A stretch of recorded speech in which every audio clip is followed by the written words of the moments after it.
FREDD'N.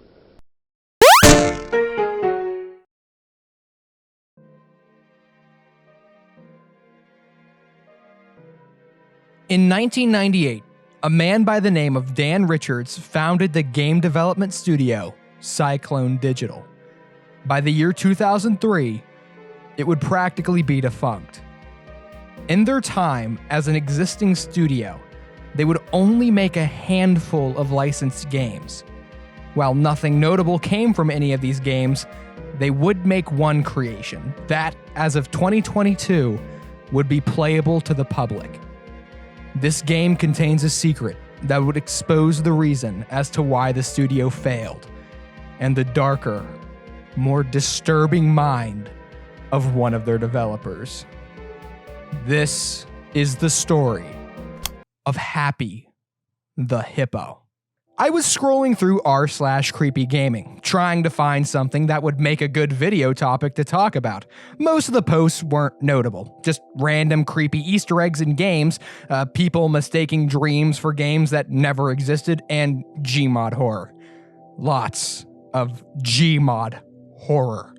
But within these posts, I found a recently made post by a random user asking, "What's an underrated game like Shipwrecked 64? Or something like that. You'll have to bear with me here because I don't really remember the post too well. The comments were filled with recommendations of games like Doki Doki Literature Club, even Moon, which is strange because it's more of an Undertale game, not really horror, but in between these rambles of games was a name. Happy the Hippo. The user talked about how no one really knew about it, how it was this obscure oddity on Steam. Something about it piqued my interest. I had to know what Happy the Hippo was. So I went on Steam, and this was the Steam page that greeted me. Welcome to the demo for Happy the Hippo. This is a direct port of the August 26, 2001 build of the unreleased Happy the Hippo demo disc for the PS2, featuring 1 playable level, 2 unlockable abilities, and 15 missions. Roll, jump, bounce, and dive through several unique levels, mastering Happy's heavily momentum-based movement to traverse the level your own way. Chain together moves to reach the highest heights and the fastest speeds, picking your own path through each scenario. Tackle the game's challenges as you see fit and discover the most rewarding paths might require some creative thinking. I would come to realize that some of this description was a lie. But hey, there's some images of the game, and all in all, it looks pretty interesting. The tags of the game at first seem innocent. 3D platformer, a precision platformer, exploration, nothing out of the ordinary. However, upon hitting the plus icon to show more tags, there it was, hidden like a white wolf among sheep. Horror. We were really in for something, weren't we? So, without further hesitation, I clicked download and opened Happy the Hippo. Upon booting up the game, you're greeted by an old-school animation showing off Cyclone Digital. Below is a website link. Yes, it works, but let's save it until after the game, all right? After this animation, we're sent to a menu screen. It has several games on it. Most of them aren't playable, except of course Happy the Hippo and White Noise. But let's play Happy for now.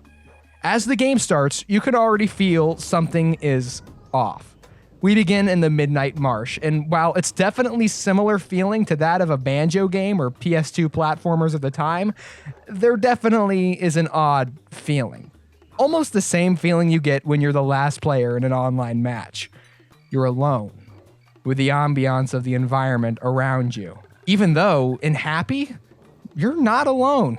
You are surrounded by enemies, and you have a friendly face with Owl Randy.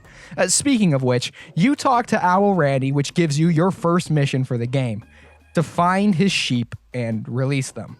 Though you'll probably get to this one last. The controls of the game, at least to me, are a little hard to get used to. The Steam tags weren't lying when they said precise platformer, because I couldn't tell you how many times I jumped and jumped and jumped to my death.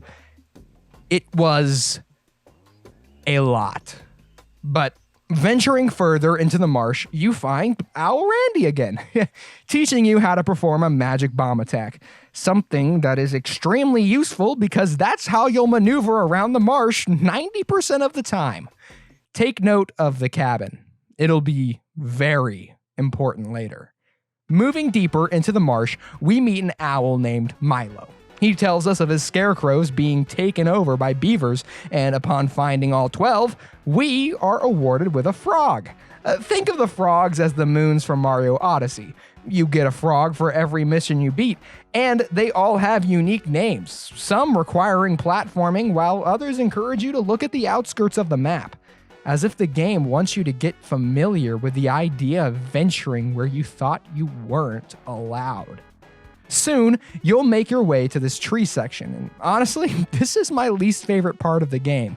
Maybe it's because my computer runs Happy the Hippo like garbage, but getting through these trees requires the precision of a platforming deity, and I almost certainly am not that at all. Not to mention this fatal error Easter egg that damn near gave me a heart attack and planted the seeds that something was seriously off. But that doesn't really matter, because one way or another, I managed to struggle myself through this section and meet a friendly face, Mary, who's some kind of wizard monkey. Wait. Say that again. Happy the Hippo is referencing Balloon's TD battles? Oh my god, holy base. Give this game 1,500 million positive reviews on Steam. Mary teaches us the drop bounce ability. And thank God too, because if I had to use the magic bomb attack one more time, I think I would explode like one of the balloons. There's more balloons! After surviving the rest of the tree area, you make it into a weird, like, glowy area. I don't really know what to call this part of the marsh, so I'll just call it Glowland, even though it glows just as much as any other part of the marsh. I don't know. Glowland doesn't have too much either, but up here by this bird is a lightning rod. Weird. Save that for later as well. After Glowland, you make it to a graveyard. Why this marsh has a graveyard or a farm is something I cannot even begin to explain to you. But upon ground pounding this button, we save the sheep of Owl Randy, and Mary tells us we need more frogs. Great! Time to do some grinding. I've sped up the footage, but I want you to see how long this damn platforming part took me. Yes, I am not good at video games. How could you tell? Trying to find frogs anywhere, you kinda go insane. Just doing whatever. Jumping into water, jumping around, and oh, I guess I'm a flying hippo now. This flying hippo glitch isn't that useful. You can find some interesting things, but overall, you're just mindlessly exploring. That is, except for this barn. Entering through the window leads you to a dev room. Hey, look at that. These people look off. Weird in a way I can't describe. Almost as if this person does not exist. .org. Yeah, these people are most definitely not real people. They look exactly like what can be generated in this person does not exist.org. And for a second, it kind of took me out of the feeling of this being an actual dev team, but I can't really fault the developer. I mean, where else are you going to find regular looking people to put into a dev room that isn't Google Images or, as the Walton Files does, random Renaissance artwork? But one of these developers is clearly off. This guy, just named Character. Apparently the game designer. On the walls to the side are what seem to be the screenshots of the game in 2001. pretty interesting, though there is a weird one of the cabin from earlier burning down. Weird. There doesn't seem to be an exit, so I guess we should just exit the game and re-enter. And, oh, this is not good. Everything is replaced with the game designer's face, even the textures on Happy. There's definitely something up with him. Well, in better news, we finally got enough frogs to give to Mary, who teaches us a random ability. Gonna be honest, it's not very useful. And after this, I was stumped. I wasn't really sure what to do. So, thinking with a hidden stuff mindset, I went back to the Steam page and rewatched the game trailer. There, at the end of it is reverse gameplay, which seems to be from the 2001 build. And at the end, we see the cursor hover over Happy's image in the pause menu before a button named Cheats appears. So, booting up the game and recreating this by clicking Happy's head a few times, we get it. The Cheats menu. What was lying behind this red button was nothing I could have prepared for. On one side, we see random, cheats. Save the game, give ourselves lives, and make our head big. Wonderful. But to the right is level select. There are more levels. So let's explore. Swamp is the level we're currently in, but what is ruins? After entering the ruins level, something becomes very clear. This level is not finished at all. Or really, you can't call it a level because besides getting a new fireball ability, there's really nothing of note here at all. In fact, the same goes for the next level, Canyon. Really nothing here. It's actually more bare bones than Ruin is, but alas, we press on with Proto 2.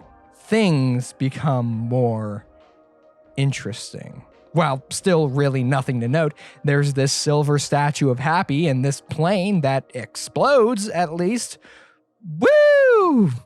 But Dev 1 is when things take a stranger turn. It's just emptiness. Checkerboard emptiness. There's a bunch of movement you can test out, but other than that, not much. Except that Happy looks like Freddy Fazbear now, and this incessant croaking. There are no frogs here, so why do I keep hearing this? There's a frog under the map. Strangely, there's a frog underneath this map, and after trial and error, I'm finally able to reach it, and it crashes the level. Great! From this point onward, until I exit and reset the game, my frog icon is gone. Frogs simply don't exist on the UI at all. Wonderfully eerie. Next is Dev 2, and after some intense parkour, ignore all the dying, and collecting the wonderful frog placeholder, he's got his mother's name. We unlock the Thundercloud ability. Maybe we can use this on those lightning rods from earlier. Other than that, not too much here, except for this cheeky frog hiding under the map again. Little guy. We captured it, and now we're going to move on to Dev 3. This also has not much in it. Well, I mean, it has a lot, but nothing of note, except for these random happies and more frogs to add to our collection. Overall, the levels are interesting. Nothing too much of note, but they are at least intriguing, and hey, they gave us some new abilities to test out. Speaking of which, let's go light up some lightning rods.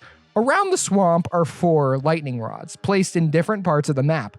Upon striking each one down with the Thundercloud ability, an island raises from the water, and the music glitches. Upon approaching this thing, something becomes very clear. It isn't supposed to be here.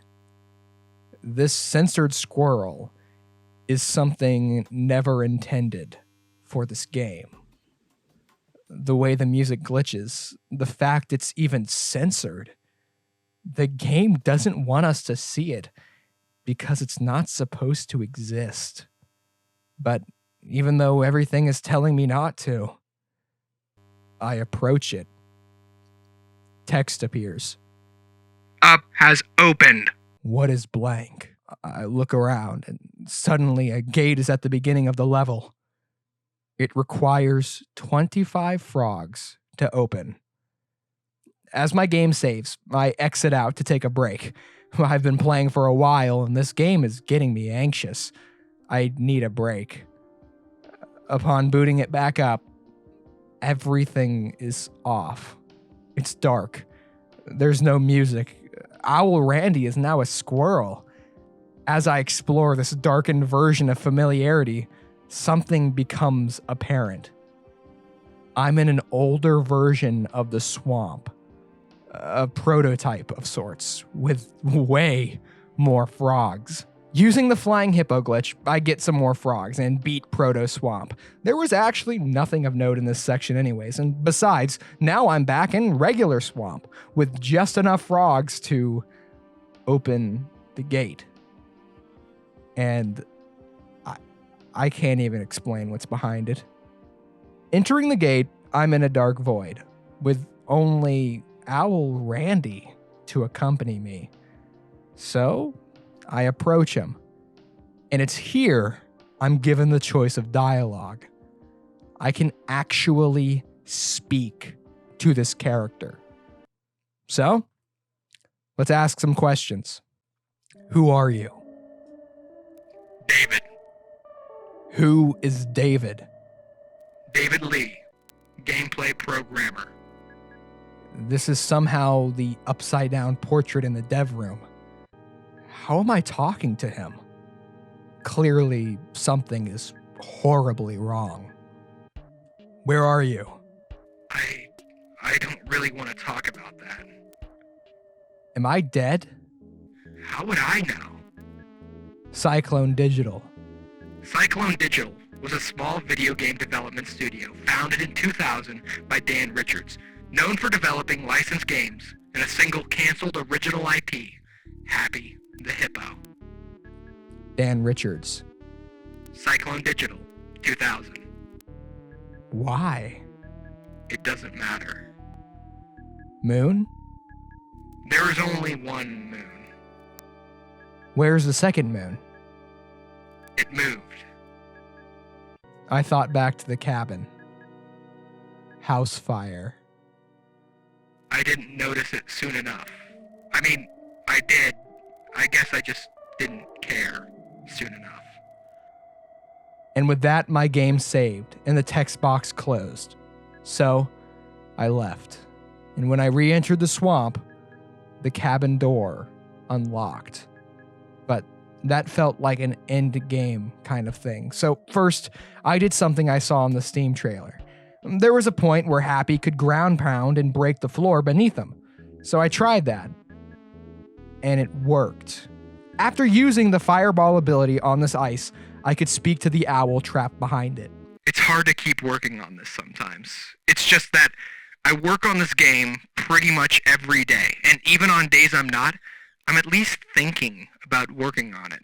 It often feels like it'll never get finished, and even if it does, there's no guarantee anyone's going to actually play it anyway.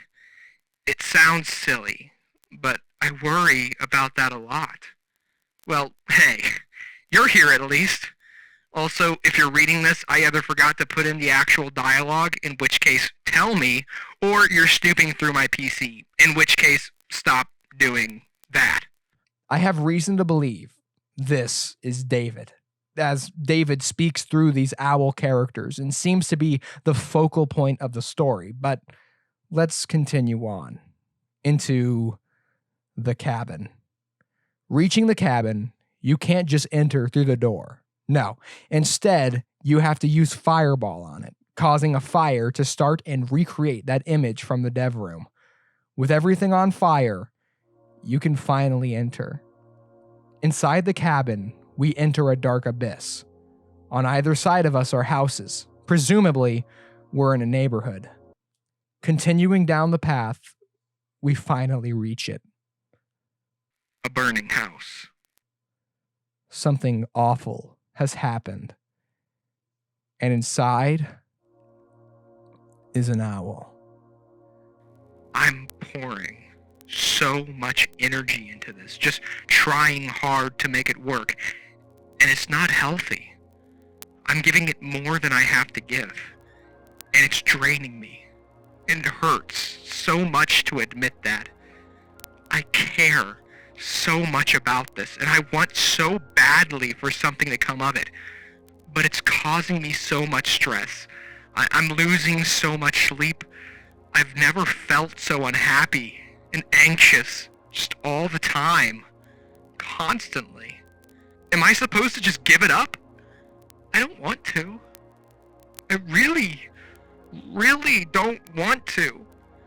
There's so few things that I care about this much, that I find this much purpose and value and reason in, that are so important and fulfilling to me, that makes me feel so important and valid as a human being. And I mean, in the times that it is working, it brings me so much joy in a way that nothing else in my life really is. I don't know who I am without this, but I'm slowly realizing that most of the time, it's just making me really deeply unhappy. I'm shattered by that. How the am I even supposed to handle that? The owl is named Character. It's David, alone, in a burning house. His world is crumbling. The game that brought him so much fulfillment as a creative is eating at him. His home is burning. I interpret what we've seen to be a struggling developer whose own mental break in the wake of his first actually creatively fulfilling project destroyed him. I think David has done something much worse, something we haven't learned about yet. There's definitely a missing piece, but there's a little more to talk about. So let's do that. Going back to the David we can talk to, it almost seems like nothing is here. However, standing on the bushes and looking out into the void, something is staring back at us. It's distorted. A strange distortion of the owl. So, using a glitch to gain enough height by bouncing off the bushes at the right time, I escape over the invisible wall blocking us from the creature, and The abomination has been released. the game crashes. If you go back to this area after this, there's nothing there. The abomination is gone. It's somewhere in this game now. Let's go to the Cyclone Digital website. We are first greeted to an About Us page.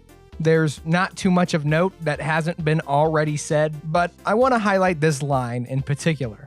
Our team is composed of seasoned programmers, designers, and artists who relentlessly work towards not only meeting the expectations of our clients, but also challenging the boundaries within the gaming industry. Though our main focus is on licensed games, our commitment to technical excellence and innovation is what sets us apart. We prioritize delivering a meaningful impact through our games, extending an invitation to players who explore new worlds while ensuring a high level of engagement and satisfaction. Engagement and satisfaction. Something David clearly lacked. Well, he was engaged, but never satisfied. It was never enough for him. The other pages give us no more information. There's an email, but emailing it has yet to give any results. However, the links tab is interesting. Grumbismal Games doesn't work, but the Happy the Hippo website does. Entering the Happy the Hippo website, we are greeted with the game trailer, the Steam page, and links to a YouTube, Twitter, and Discord. The YouTube is a little bare bones with neat old footage. Hey, we played that level before. But other than that, not much of note, and the Twitter literally has nothing on it. So it's no help either. But go follow it. Maybe it'll start posting soon. Back to the website, and clicking into it, we get a section going over the game. It's all info we really already know, so nothing too much of use there. But there are a few interesting things in this website. For one thing, under the Stuff tab, we can download some peak wallpapers. I know, you're just dying to make Happy's final resting place your computer home screen, along with some coloring papers and a downloadable file called Cursor, which I'm not really sure what it does at all. But other than that, there's a game section, and it has some little Happy Flash style games to play, and they're actually a little addicting. I was playing this catch mini games for 5 minutes before I remembered I needed to capture footage of the other two as well. But overall, too much to note on it. With the websites out of the way, there's a final game to talk about. White Noise. On the menu screen, there is a game called White Noise. On the surface, it seems inconspicuous and unplayable like the others. Some kind of licensed horror game. But if you continuously click on it randomly, you'll be able to play it. Or some weird glitched version of it. It's just a room with bloody messaging on the wall, and looking a little out of bounds, some terrifying fish-looking face slowly sinks into the void. Weird. We can clip out of the room by diving into the corner and make ourselves into this weird, blank house with a squirrel. The squirrel warns us of some urban legend about a monster. The same dialogue is also in Happy the Hippo. Clearly, it's important, and I have reason to believe it's about the abomination. There's also a frog under the house, but it's inaccessible, and after all that, it's time to move on to thoughts. Clearly, Happy the Hippo is some kind of lost game ARG. Think Shipwrecked 64 or Petscop. Actually, asking David about Petscop gets you this reply, so I'm pretty sure there's some kind of inspiration. As of now, the story is a little hard to make out, but I mean, obviously it is, because this game is still a freaking demo. Yes, all of that was packed into a demo. That's insane. And whatever could be in the full game will probably be way more disturbing and fun to theorize about. But as of right now, here's my idea. David Lee, brother of another team member, Rachel Lee, comes up with the idea of Happy while working at Cyclone. The team begins developing it, but David is obsessed. All he can think about is Happy, and it's affecting his emotions. He begins acting depressive and angered by it. Something about him is changing, and he begins writing about it. He puts his frustrations into placeholder dialogue that I'm sure the other team members notice. In fact, there's an owl in the tree section that mentions someone being unhappy with a minigame being developed, and I'd wager it was David who didn't like it. He is obsessed with Happy, and eventually he falls apart. I can't tell if the fire is literal or metaphorical or both, but for the moment, I think it's a metaphor for his life falling apart. He didn't notice or didn't care until it was too late. And then something horrible happened. Something so bad that David buries it in the void of his mind. It personifies itself as the abomination. And through the actions of the player, we let it free into the game. Its infections were small at first, the random fatal errors, the censored squirrel. But now that it's loose, well, that's for the full game to show us. And that's Happy the Hippo. There's way more I didn't even talk about here. A whole thing about 2 moons, and not to mention even more secrets you can find people discovering in the Discord. By the way, you should join it and discuss the game, and while you're at it, join mine as well for exclusive video updates. But here's the big question. Is this game supernatural? Is it haunted like Petscop? I think it is. It might not be an actual ghost who haunts it, however. I'm thinking it's haunted by either David or by his actions. David does something so horrible that it creates a being out of it. The abomination. Think Agony from Five Nights at Freddy's. That's at least my thoughts. What are yours? What do you think of this game? Do you think it's haunted by a ghost? Do you have your own version of events? Let me know, and please show this game some love. It's on Steam and will also be linked in the description. The official Happy the Hippo YouTube account only has 49 subscribers, which I think is diabolically low. Let's maybe get it to 100 at least. I also want to bring note to a Google Doc made for this game. It's been an extremely valuable resource and is damn near required reading to understand this game. So give it a read when you play Happy the Hippo. Thank you for joining me for this investigation. Please consider subscribing. It would be a big help. But other than that, this was Happy the Hippo.